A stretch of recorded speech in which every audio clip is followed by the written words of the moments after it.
Hello again, everyone, and welcome to another edition of Woodpeckers Deep Dive. My name is Jeff Farris. Welcome to my shop. Today, we're going to take a closer look at Woodpecker's new iron grip coping sled and how it can help you in making raised panel doors. I'm also going to go over some of the things that you may not know about raised panel doors and how to get them to come out right. Okay, let's get started.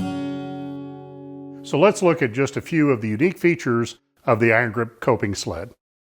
First thing, compared to our old coping sled and a lot of others, we have a much stiffer plate. This is a 3/8 inch thick, solid tool grade aluminum. This is a very, very rigid base to this. And we put 4 glide strips on there to reduce friction with your tabletop. So it slides very, very smoothly.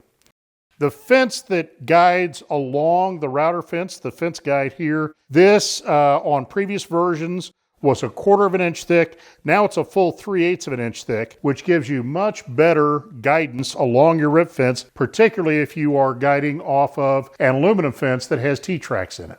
The other thing that is great about this system is what's not there. There's no miter bar because it simply doesn't need one. We're guiding along the fence, which means it doesn't matter if our fence is parallel with the miter track, because the fence is what counts, and we're guiding perfectly parallel to the fence by using the fence guide. And I saved the best for last, the new iron grip clamp. So our previous coping sled had 2 clamps. Now we have 2 points of clamping, but only 1 knob. The iron grip does the same work with just 1 knob, and it's actually quite a bit stiffer than the old one. So that's going to give you a very, very firm grip, just securing one. And it only takes 1 full revolution to take it out and change it.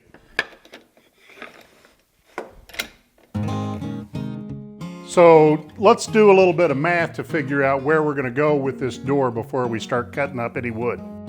We're going to make a door that's 17.5 by 27.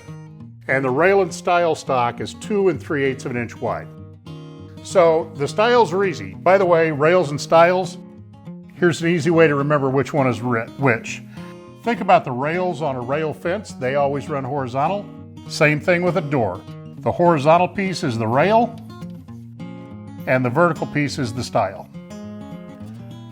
Now the stile, the length of that stile is pretty simple because it's going the entire height of the door. So once you know that you want that door to be 27 inches, the stile's 27 inches long.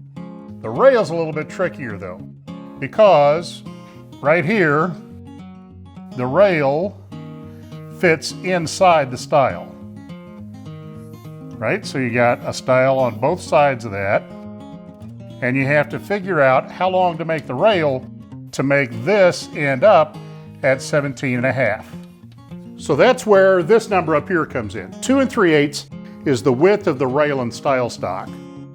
But we also need to know how much the groove that we create is going to make up. And this one right here is 3/8. A lot of them are. Some of them are a little deeper, some of them are a little shallower, but this one's right on 3/8. So at 2 3/8 for our overall width, we're going to lose 3/8 of an inch. All right, so 2 3/8 becomes 2. We've got that on both sides, so 2 times 2 is 4. All right, that's what we want to subtract from our 17.5. So our rail stock is going to be 13.5 inches. 17.5 minus 4. Now, when we get that rail dimension, we're real close to having one side of our panel dimension. The panel dimension is the rail dimension minus 1/4 of an inch. You have to allow for expansion and contraction of your panel. So we're going to make the panel 13.25. And then the length of the panel is the length of the stile minus the same 4 inches that we have here. So the panel is going to be 13.25 by 23. Whoops, wait a minute. We got to allow for that expansion and contraction, don't we? Except the panel doesn't grow very much this way. It grows a lot this way, just a little bit this way. So let's take off 1/8 of an inch for that and make that 22 7/8. That's how we figure out the size of our panel and the length of our rails. Okay, finished up over at the table saw. We have our rail stock cut, we have our stile stock cut. At the same time that I was milling that, I also made sure that I had a couple of pieces of scrap that are exactly the same thickness. These are what we're going to use for our setup cuts. And just in case things go wrong, I have another piece of stock milled to the same thickness. If we tear something up, make a mistake, we've got a backup. That's always a good idea. So the first step is to get everything set up to do the end grain cuts. And we're going to start that by aligning the fence to the bearing on the router bit. So I'm just going to take a straight edge, put it on the bearing, and adjust the fence until it's all in line. Now I'm going to lock the micro adjust here. I'm going to make a little tiny adjustment, bring the fence just a little bit forward so that I'm just barely off that bearing. Right there. It looks like I'm touching, but the bearing is not moving. So that's right where we want to be for the end grain cut. Now we'll lock everything down.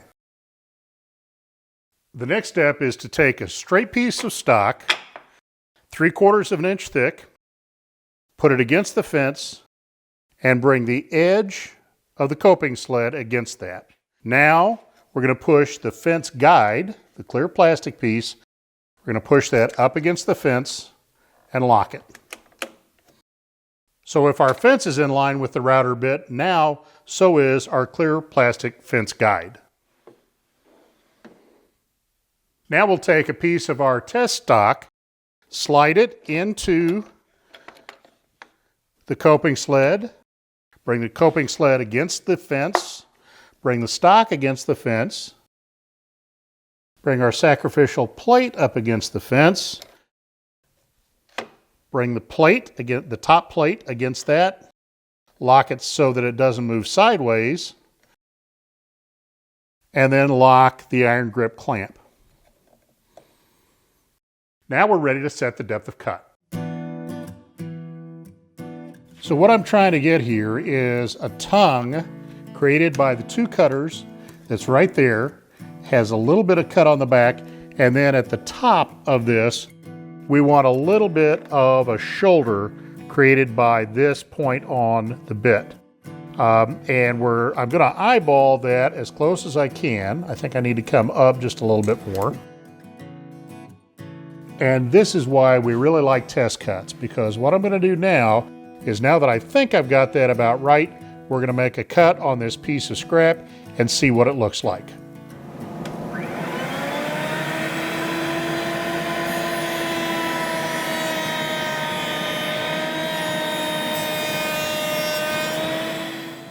Hey, sometimes you just get lucky.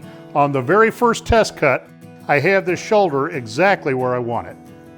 Now we're ready to cut our real pieces.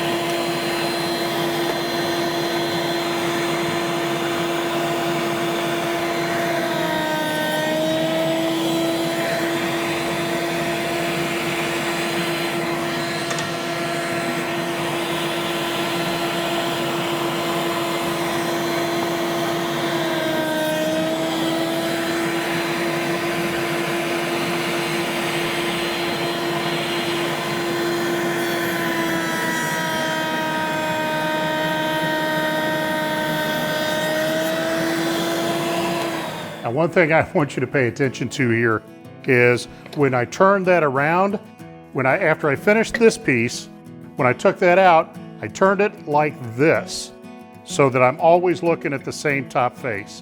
It's real easy to take that out and flip it like this, and then you got two outsides, and that's not going to work.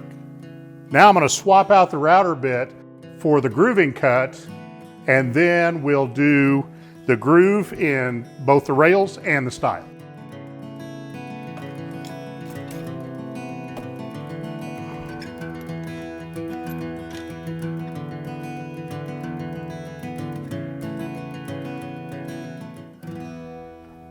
So setting depth of cut for the grooving cut is a lot simpler.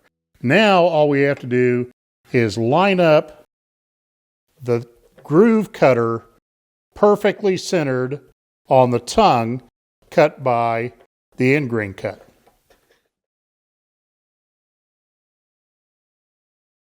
That looks just right. I'm going to make a quick test cut with my scrap stock to make sure I'm right where I want to be.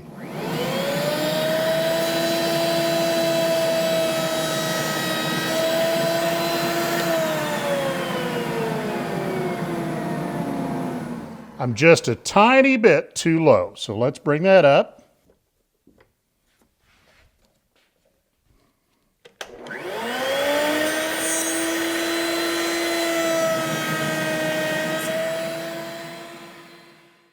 So now I added some feather boards here to hold onto the stock while I push it through, and we're ready to make all of our grooving cuts.